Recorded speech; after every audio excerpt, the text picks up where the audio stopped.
Hi, this is Ashutosh and today I want to present the solution of this question.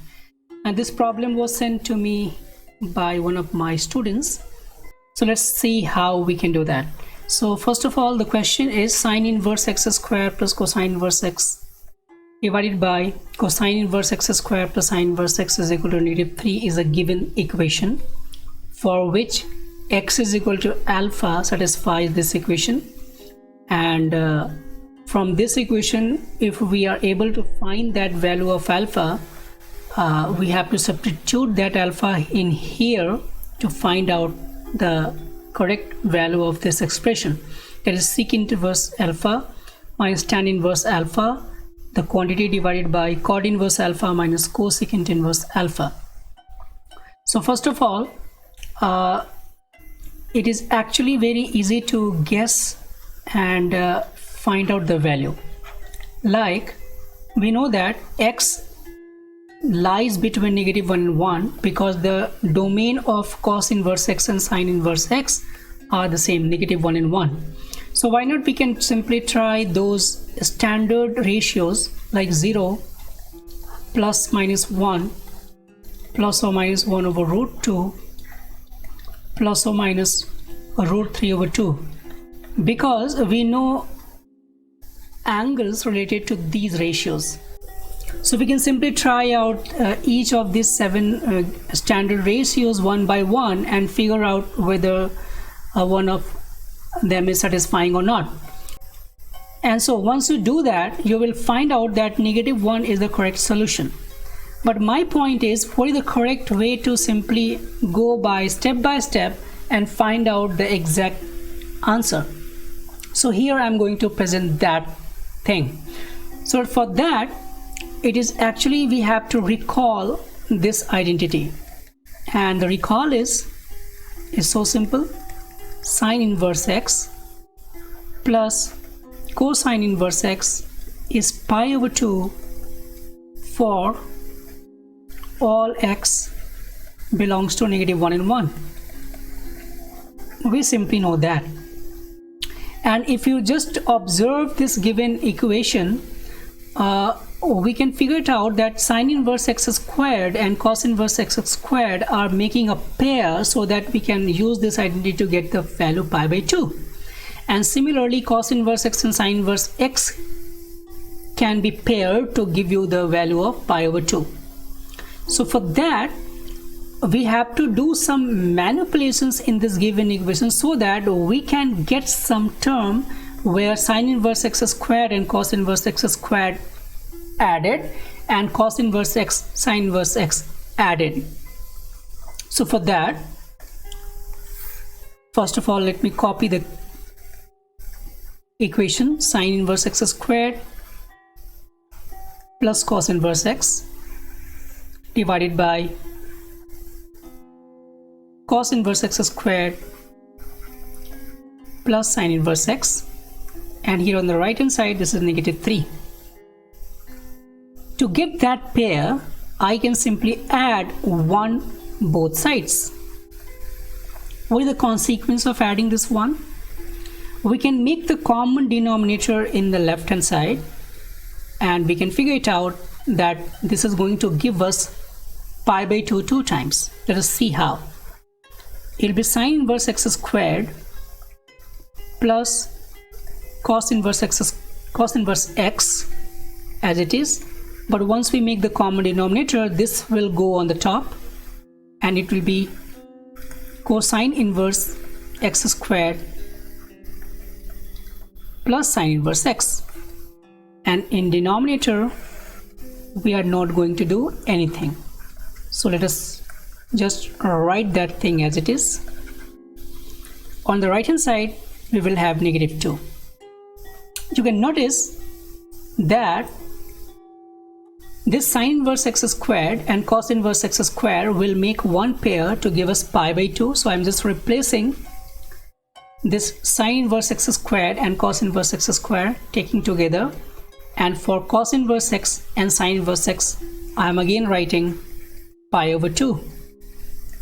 And in denominator, again we are helpless to do anything. On the right hand side we will have negative 2 as it is. Now pi over 2 plus pi over 2 will give us pi, and by taking the reciprocal and some rearrangement we will get what? Cos inverse x squared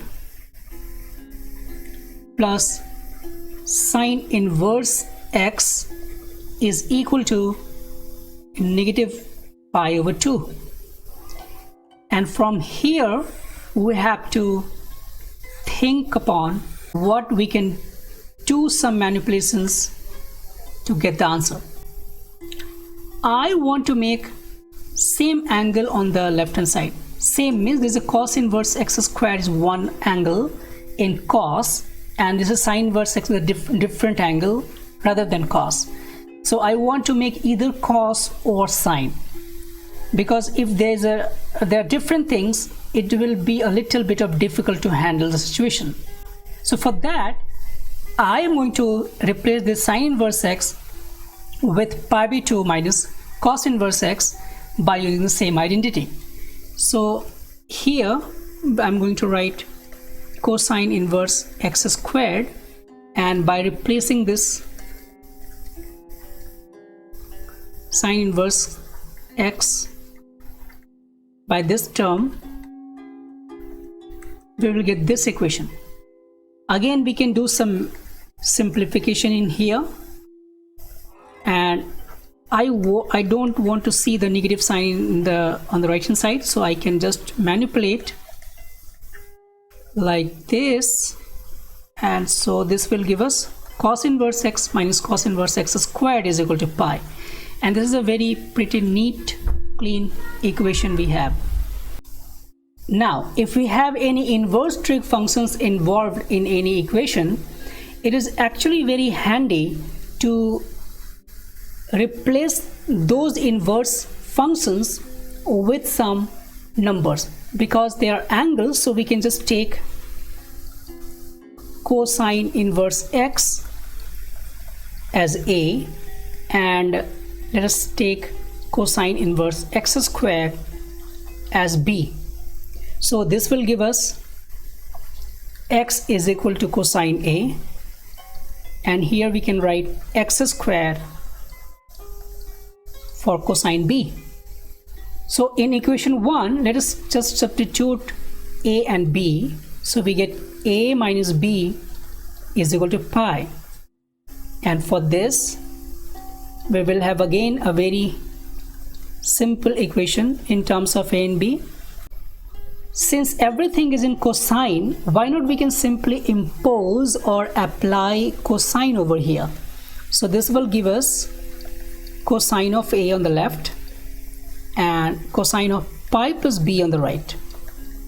But notice cosine of pi plus B is an angle in third quadrant. If we are taking B an acute angle, of course, so this will give us a negative of cosine B. So by just replacing it with negative of cosine B, cosine of A is equal to negative of cosine of B can be now replaced with x is equal to negative of x squared, and this is a clean equation in terms of x only. And now it will be easy to solve. We can take this x squared on the left, so this will be x plus x squared is equal to 0, and they can be factored like this. X and x plus 1 is equal to 0. From here I am getting x equals to 0 and x equals to negative 1. So here I am getting two solutions. I already told you that x is equal to negative 1 will be the solution for this equation, so we have to verify whether it is actually the case or not. So for that, let's just substitute 0 and negative 1 by one in this equation 1, so that we can check whether which of the following is the correct answer. So for that, let's just take x equals to 0, and at x equals to 0, this equation 1 is going to give us cosine inverse 0 minus cosine inverse 0 is equal to pi, and of course they are not equal because on the left hand side it is 0, on the right hand side it is pi. But what will happen if I take x is equal to -1? At x equals to -1, I'm going to get cosine inverse -1 and cosine inverse, because this is -1 squared, so that will be 1 only. So cosine inverse -1 is going to be pi and cosine inverse 1 is 0. So I am getting exactly same thing on both sides. So this is going to be satisfied. Therefore, we got that x equals to -1 is our correct solution for the given equation. And since x was equal to alpha, the value of alpha is just -1.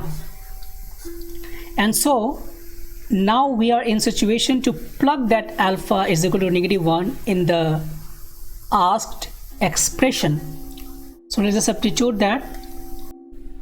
So that will be secant inverse -1 minus tan inverse -1, and in denominator we will have cot inverse -1 minus cosecant inverse -1.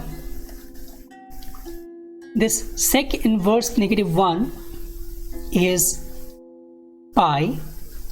Tan inverse -1 is -pi by 4. So let me write it. And this cot inverse -1 is pi minus pi by 4. So let me also write that thing. And cosecant inverse -1 is going to be -pi by 2 once again. So this is pi plus pi by 4, pi plus pi by 4, and in denominator this pi minus pi by 4 is 3 pi by 4, and this is pi by 2. All that we have to add them. So pi plus pi by 4 is going to be 5 pi by 4, and denominator it will be 3 pi by 4 and plus pi by 2. So we can just make the denominator common. So we'll get 3 pi and plus 2 pi. So it will be also 5 pi by 4. So we are getting the same quantities in denominator and numerator. Therefore, this will give you the value 1 as the final answer to this question. So that's it for today. See you in the next video with some other interesting questions. Till then, take care. Thanks.